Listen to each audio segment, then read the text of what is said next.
Hi everybody, Jo here again. Thanks for joining me today. Now, Technique Tuesday, we're going to be looking at Brusho powders, and they're one of those products that a few of you have asked me about.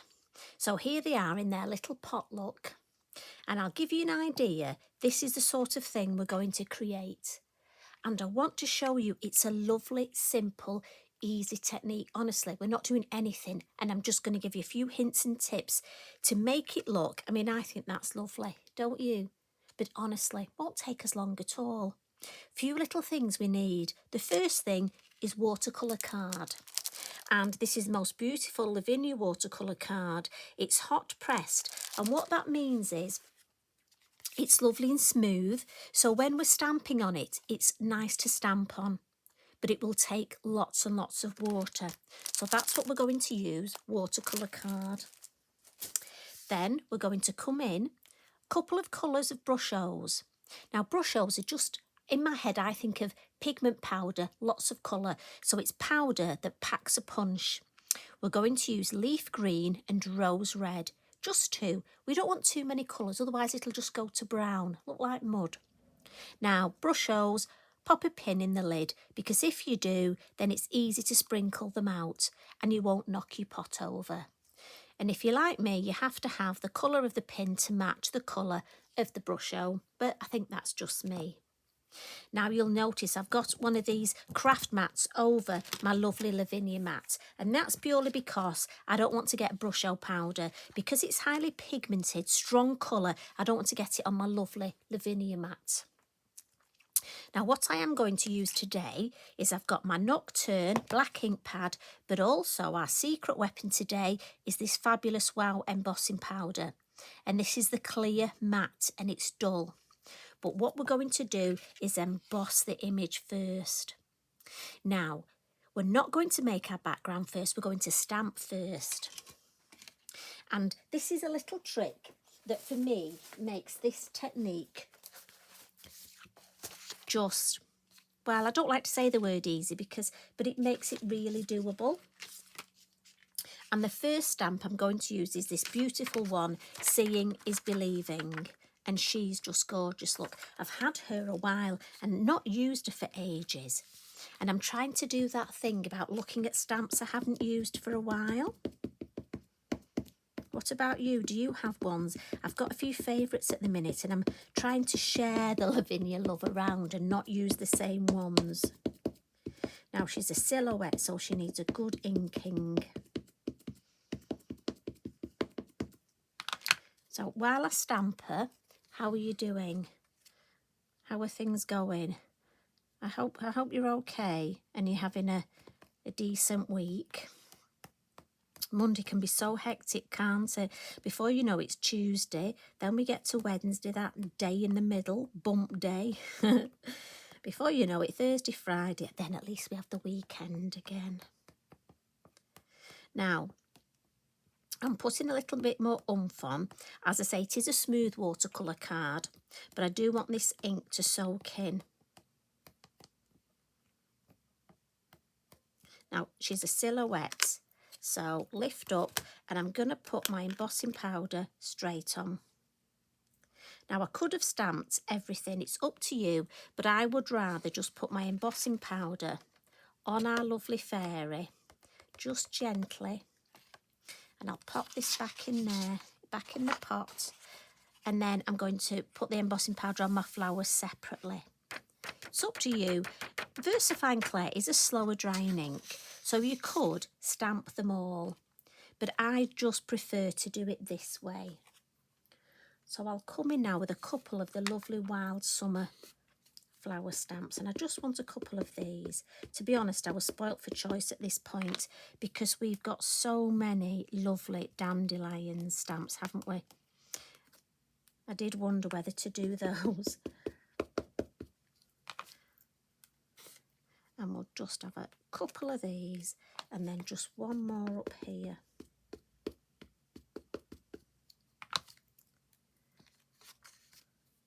And that one, I think, just on the edge there.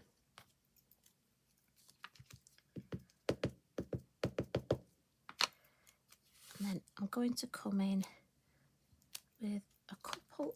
This is the leaf spray, and it's very useful at the bottom, just a bit like when we use the field grass. And I'll just pop the embossing powder on those now. And this embossing powder, I like to do it this way because it almost acts a little bit of sort of a resist for when I add the Brusho. And I find everything just stands out a little bit more. So it is worth doing. And I'll just pop all that back in there. And a little tip, there always seems to be more embossing powder going back in than you've had out. So just give it a little gentle tap and it'll go flat, and you'll find you can get all that embossing powder back in. I'll just get rid of that. Little shake so it flattens it. Lid straight on. Best tip I can give you. Otherwise, you know what's going to happen. Now I'll file that on the... Oh, I just want to stamp this sentiment. But what I'll do, I'll heat this first. Now, heat tool, I'm using my embossing heat tool. I'm going to put it on full, so it will be a bit noisy, but I'm just going to give it a minute to heat up, and then I'll move across and emboss.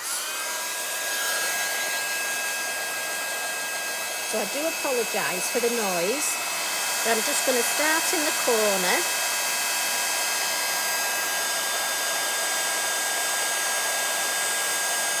And you'll be able to see when it's embossed, look.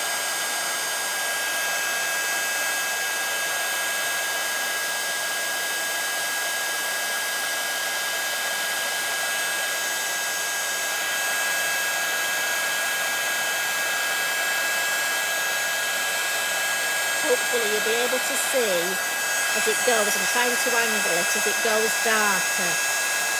It really sort of springs to life when it's being embossed.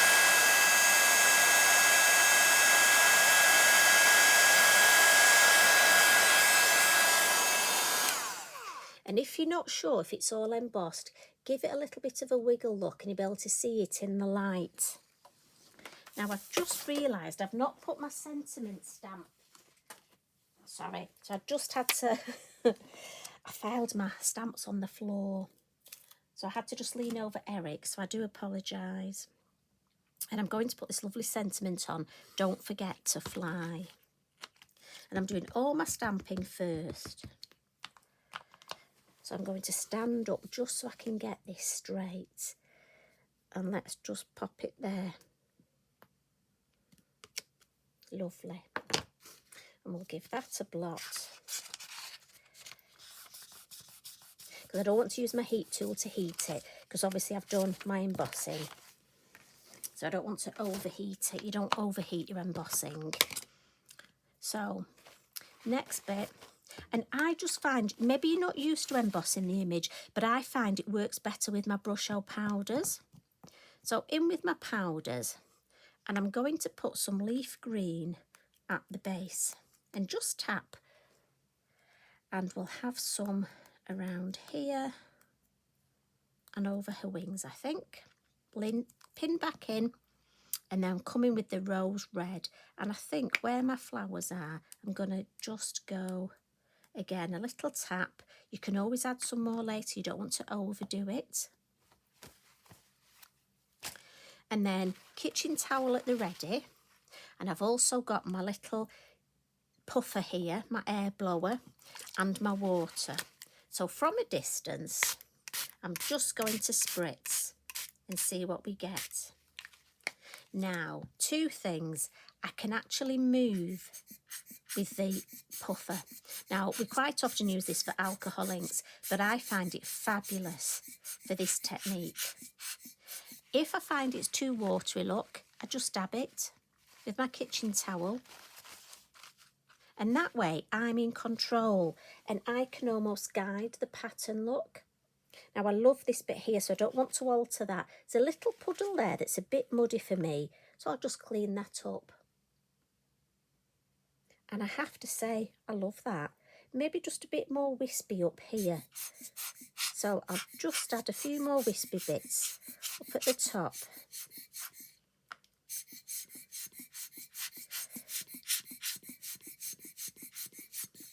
Oh, don't tell anyone, look, we've got a dog hair. That's Eric. Eric. It's autumn, he sees, molting. He's getting his winter coat. Mind you, I think with energy prices, I think we're all going to be wishing we had winter coats, aren't we? Right, let's just move it away from... Now, the beauty of this, look, because we used our embossing powder, it's a resist, so it will actually dry and won't stick to where our lovely fairy is. I love that up there, and I love that. I'm just going to dry that bit. So if I wanted, I could add some more Brusho, but to be honest, I don't want to. I like that as it is. So I'm just going to mop this up, just so that you can see. And you know, when I said it was one of those lovely techniques, look at that. Now, if you were batch card making, you think you could stamp a design even Christmas? Or what about stamping a few of these and maybe leave the sentiment off so they were there for emergency cards? I'm just going to move my puffer out of the way. Bring in my finished one, look. And the beauty of this, no two will ever be the same. Now, when it's dry here, I could come in and put my moon mask if I wanted and add a little bit of ink on top. I could add some stickles, some glitter. But I've got to be honest, I think it's fabulous as it is. And you know what? That's it. If you wanted, highlight with gel pen. But you know what? I think it looks so effective, and we have got so many lovely stamps that this technique will work well with. So I hope you have a go at that. And if you're one of those ladies that have messaged me to say you've bought the Brushos but you think they're very messy, you know, you're scared of having a go with them, I really would encourage you to have a go at this technique, because it's so controllable. And as I say, if it's too watery, mop it up with your kitchen towel. If you want more colour, add more Brusho. Think of all the different colours you could use, the different mixes you could do, the different stamps. Honestly, I can't wait to see what you do. You're such a clever lot, you. And again, share your makes. Let's encourage each other. So that's it from me for today. It's been lovely spending time with you. I will see you again soon. You take care and have fun. Love and hugs from me. Bye for now.